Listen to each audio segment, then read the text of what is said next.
Thank you, Mr. Chairman. First of all, we want to thank the Secretary General for his report and, of course, for going to Honduras, and the foreign ministers and the Secretary General for their coordinated effort to persuade all parties, sectors of society, branches of government, and members of the de facto regime to accept the San Jose Accord. The United States was pleased to provide air transportation. I understand it was a very luxurious C-17 for the mission, as well as a substantial grant from our Democracy Fund to support the mission.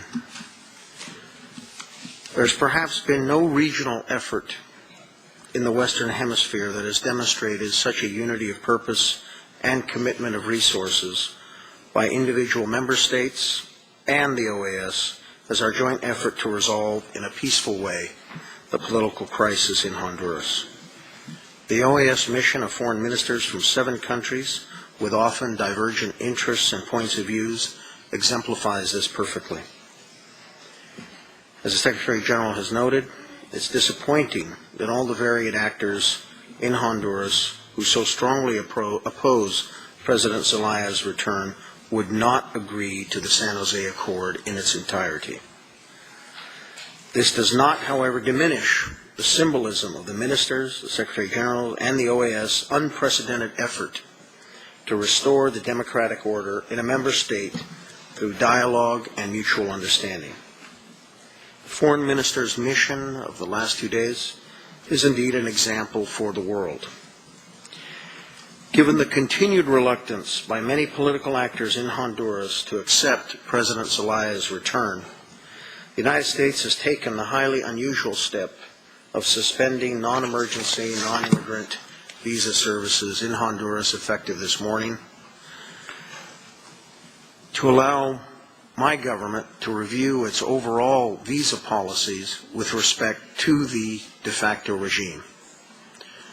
All options are on the table, and the United States could not send a clearer signal to the Honduran people and the region that while we understand the roots of this conflict are complicated and the causes are many, it is never acceptable in the 21st century to expel a sitting president from a country. As the Secretary General rightly has noted, it does no good to ignore the opposition to President Zelaya's return. That opposition is fairly widespread across Honduran society and its institutions. That said, however, as I noted before, nothing changes the fact that a president was forcibly deposed and then exiled. That's the issue. We therefore continue to hold that the return of President Zelaya to finish his term remains an indispensable element of the San Jose Accord and to the resolution of this conflict. We echo the foreign minister's call to all Hondurans to press the de facto regime to sign the accord without further material changes. The accord contains very substantial guarantees to ensure that all parties comply with it.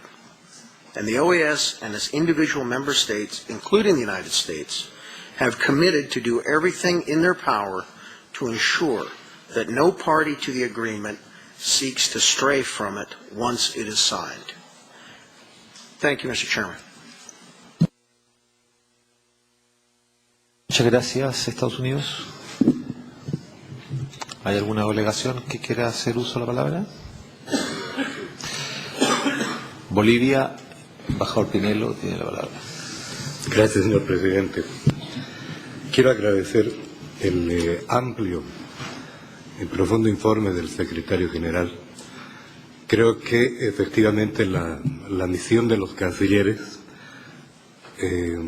está marcando un momento muy importante en esta etapa, no solamente para los países, sino efectivamente para esta nuestra institución. Del informe del secretario general me llamó mucho la atención una de las preguntas que le hicieron. Esta que dice, ¿por qué nos quieren hacer esto? ¿Por qué les queremos hacer esto a quienes están opuestos en este momento al presidente Zelaya. Hemos tenido, estoy llegando de mi país, algunas reuniones reflexionándonos sobre el tema Honduras y la posición boliviana precisamente a propósito de esto, que podría responder esa pregunta. ¿Y qué es lo que nosotros decimos? Primero, ¿por qué hacemos esto? ¿Por qué estamos en esta posición? Porque el gobierno de facto ha puesto en duda la fe del Estado hondureño. El tema central para nosotros es ese. El gobierno de facto ha roto sus convenios internacionales. Sus representantes los han firmado y el grupo de facto los rompe, demostrándonos que Honduras no es seria. Y ese es un problema para cualquiera de nuestros países. Mañana se pueden venir elecciones y quienes los representen en ese momento, si es que estas se dan, efectivamente van a ser nuevamente, si cabe el término, herederos de una, que le puedo decir, generación nada seria. Lo hacemos porque el gobierno de facto, al romper la institucionalidad democrática y al romper sus compromisos internacionales, al demostrar que no son serios, ha puesto en duda la fe de su propio Estado, lo han fragilizado y han debilitado sus instituciones. Y lo hacemos porque no podemos aceptar que un país que es soberano, como Honduras, no nos dé garantías, no nos garantice que respetarán la palabra de quienes en el pasado la han representado. Gracias, señor presidente. Muchas gracias, embajador Pinelo. Embajador Rica, de Brasil. Muito obrigado, senhor presidente. Em primeiro lugar, eu gostaria de agradecer o relatório que acaba de nos fazer o senhor secretário-geral sobre as conversações que, juntamente com alguns chanceleres da região, manteve em Honduras ontem, segunda-feira e terça-feira, anteontem e ontem.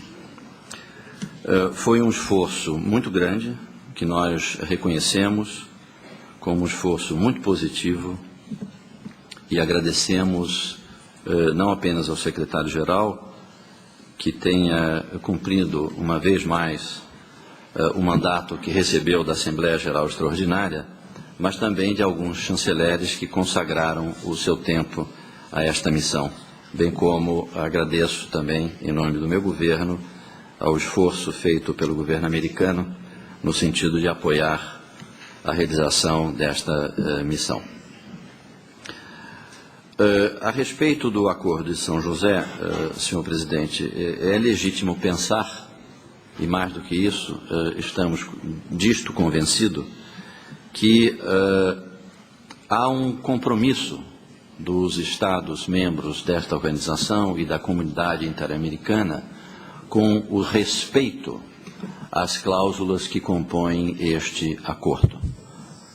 Nós entendemos que todos e cada qual seremos os garantes do cumprimento deste acordo. A questão que se coloca em relação à organização é uma questão extraordinariamente delicada, uma vez que pela primeira vez está se recorrendo à Carta Democrática Interamericana.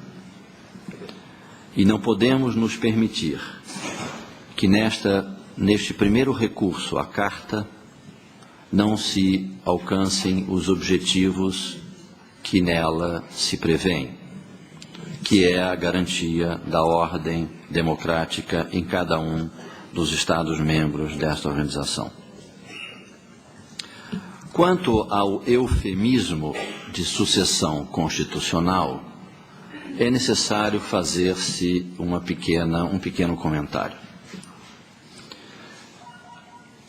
Há muitos e muitos anos